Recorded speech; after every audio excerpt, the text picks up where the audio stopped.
اکثر مفسرین کے نزدیک یہ واقعہ حضرت عزیر بن شرقیہ علیہ السلام کا ہے، جو بنی اسرائیل کے ایک نبی ہیں۔ واقعے کی تفصیل یہ ہے کہ جب بنی اسرائیل کی بدعمالیاں بہت زیادہ بڑھ گئیں تو ان پر خدا کی طرف سے یہ عذاب آیا کہ بخت نصر بابلی ایک کافر بادشاہ نے بہت بڑی فوج کے ساتھ بیت المقدس پر حملہ کر دیا اور شہر کے 1,00,000 باشندوں کو قتل کر دیا اور 1,00,000 کو ملک شام میں ادھر ادھر بکھیر کر آباد کر دیا اور 1,00,000 کو گرفتار کر کے غلام بنا لیا۔ حضرت عزیر علیہ السلام بھی انہی قیدیوں میں سے تھے۔ اس کے بعد اس کافر بادشاہ نے پورے شہر بیت المقدس کو توڑ پھوڑ کر مسمار کر دیا اور بالکل ویرانہ بنا ڈالا۔ بخت نصر کون تھا؟ بخت نصر قوم عمالقہ کا ایک لڑکا ان کے بت نصر کے پاس لاوارث پڑا ہوا ملا۔ چونکہ اس کے باپ کا نام کسی کو نہیں معلوم تھا، اس لیے لوگوں نے اس کا نام بخت نصر یعنی نصر کا بیٹا رکھ دیا۔ کچھ دنوں کے بعد حضرت عزیر علیہ السلام نے جب کسی طرح بخت نصر کی قید سے رہا ہوئے تو ایک گدھے پر سوار ہو کر اپنے شہر بیت المقدس میں داخل ہوئے۔ اپنے شہر کی ویرانی اور بربادی دیکھ کر ان کا دل بھر آیا اور وہ رو پڑے۔ چاروں طرف چکر لگایا مگر انہیں کسی انسان کی شکل نظر نہیں آئی۔ ہاں یہ دیکھا کہ وہاں کے درختوں پر خوب زیادہ پھل آئے ہیں جو پک کر تیار ہو چکے ہیں، مگر کوئی ان پھلوں کو توڑنے والا نہیں ہے۔ یہ منظر دیکھ کر نہایت ہی افسوس کے ساتھ بے اختیار آپ کی زبان مبارک سے یہ جملہ نکل پڑا کہ یعنی اس شہر کی ایسی بربادی اور ویرانی کے بعد بھلا کس طرح اللہ تعالیٰ پھر اس کو آباد کرے گا۔ پھر آپ نے کچھ پھلوں کو توڑا اور ان کو تناول فرمایا اور انگوروں کو نچوڑ کر نوش فرمایا۔ پھر بچے ہوئے پھلوں کو اپنے جھولے میں ڈال لیا اور بچے ہوئے انگور کے شیرے کو اپنی مشک میں بھر لیا اور اپنے گدھے کو ایک مضبوط رسی میں باندھ دیا اور پھر آپ ایک درخت کے نیچے لیٹ کر سو گئے اور اسی نیند کی حالت میں آپ کی وفات ہو گئی۔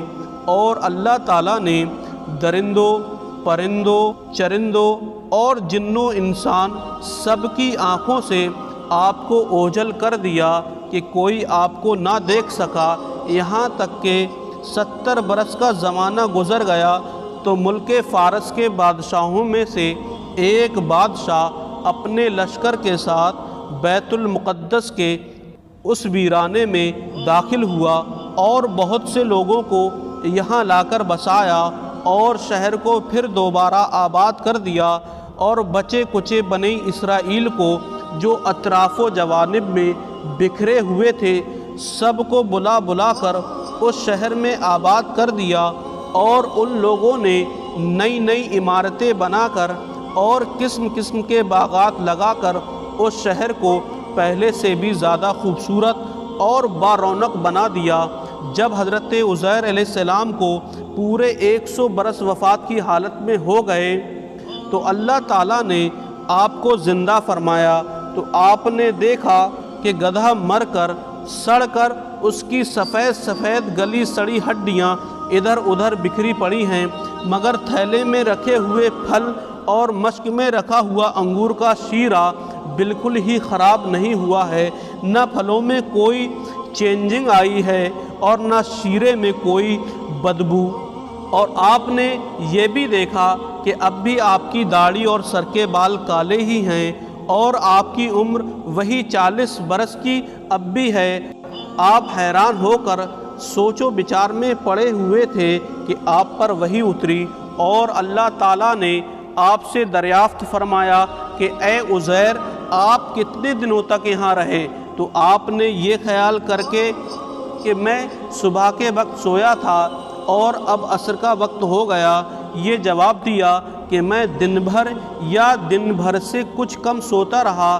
تو اللہ تعالیٰ نے فرمایا کہ نہیں اے عزیر، تم پورے 100 برس یہاں ٹھہرے رہے، اب تم ہماری قدرت کا نظارہ کرنے کے لیے ذرا اپنے گدھے کو دیکھو کہ اس کی ہڈیاں گل سڑ کر بکھر چکی ہیں، اور اپنے کھانے پینے کی چیزوں پر نظر ڈالو کہ ان میں کوئی خرابی اور بگاڑ نہیں پیدا ہوا ہے۔ پھر ارشاد فرمایا کہ اے عزیر، اب تم دیکھو کہ کس طرح ہم ان ہڈیوں کو اٹھا کر اور ان پر گوشت چڑھا کر اس گدھے کو زندہ کرتے ہیں۔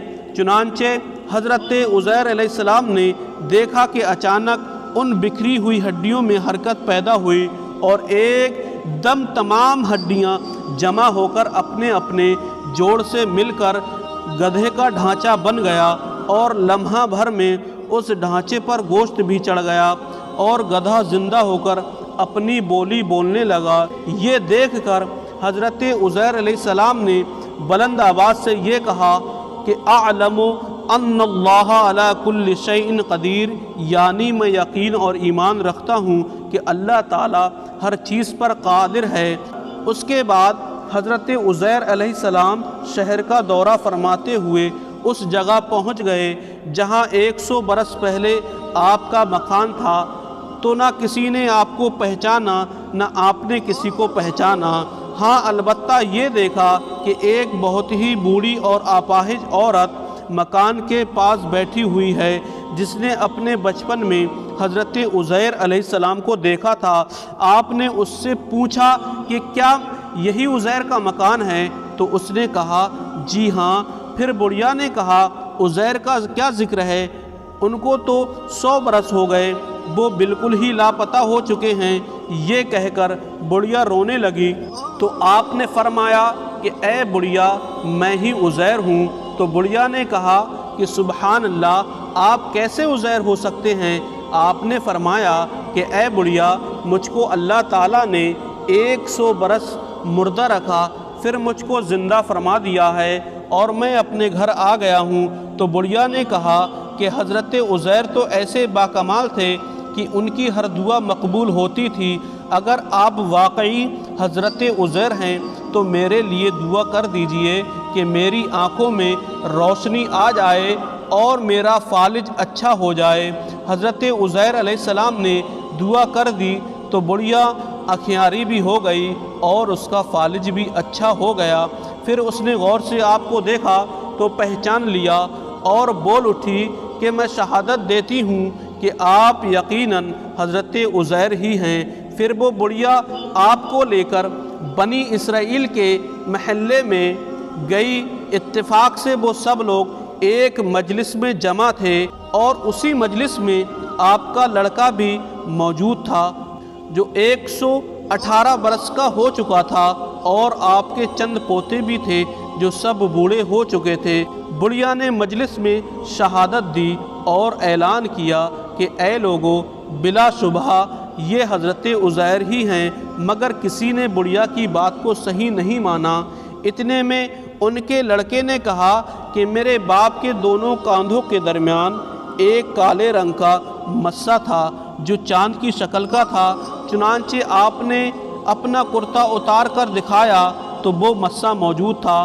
پھر لوگوں نے کہا کہ حضرت عزیر کو تو توریت زبانی یاد تھی، اگر آپ عزیر ہیں تو زبانی توریت پڑھ کر سنائیے۔ آپ نے بغیر کسی جھجک کے فوراً توریت پڑھ کر سنا دی۔ بخت نصر بادشاہ نے بیت المقدس کو تباہ کرتے وقت 40,000 توریت کے عالموں کو چن چن کر قتل کر دیا تھا، اور تورات کی کوئی جلد بھی اس نے زمین پر باقی نہیں چھوڑی تھی۔ اب یہ سوال پیدا ہوا کہ حضرت عزیر نے توریت صحیح پڑھی ہے یا نہیں؟ تو ایک آدمی نے کہا کہ میں نے اپنے باپ سے سنا ہے کہ جس دن ہم لوگوں کو بخت نصر نے گرفتار کیا تھا، اس دن ایک ویرانے میں ایک انگور کی بیل کی جڑ میں توریت کی ایک جلد دفن کر دی گئی تھی۔ اگر تم لوگ میرے دادا کے انگور کی جگہ کی نشاندہی کر دو تو میں توریت کی ایک جلد برآمد کر دوں گا۔ اس وقت پتہ چل جائے گا کہ حضرت عزیر نے جو توریت پڑھی ہے صحیح ہے یا نہیں۔ چنانچہ لوگوں نے تلاش کر کے اور زمین کھود کر توریت کی جلد نکال لی تو وہ حرف بحرف حضرت عزیر کی زبانی یاد کی ہوئی توریت کے مطابق تھی۔ یہ عجیب و غریب اور حیرت انگیز ماجرا دیکھ کر سب لوگوں نے ایک زبان ہو کر یہ کہنا شروع کر دیا کہ بے شک حضرت عزیر یہی ہیں اور یقیناً یہ خدا کے بیٹے ہیں۔ چنانچہ اسی دن سے یہ غلط اور مشرکانہ عقیدہ یہودیوں میں پھیل گیا کہ معاذ اللہ حضرت عزیر خدا کے بیٹے ہیں۔ چنانچہ آج تک دنیا بھر کے یہودی اس باطل عقیدے پر جمے ہوئے ہیں کہ حضرت عزیر علیہ السلام خدا کے بیٹے ہیں۔ معاذ اللہ۔ اللہ تعالیٰ نے قرآن مجید کی سورہ بقرہ میں اس واقعے کو ان لفظوں میں بیان فرمایا ہے۔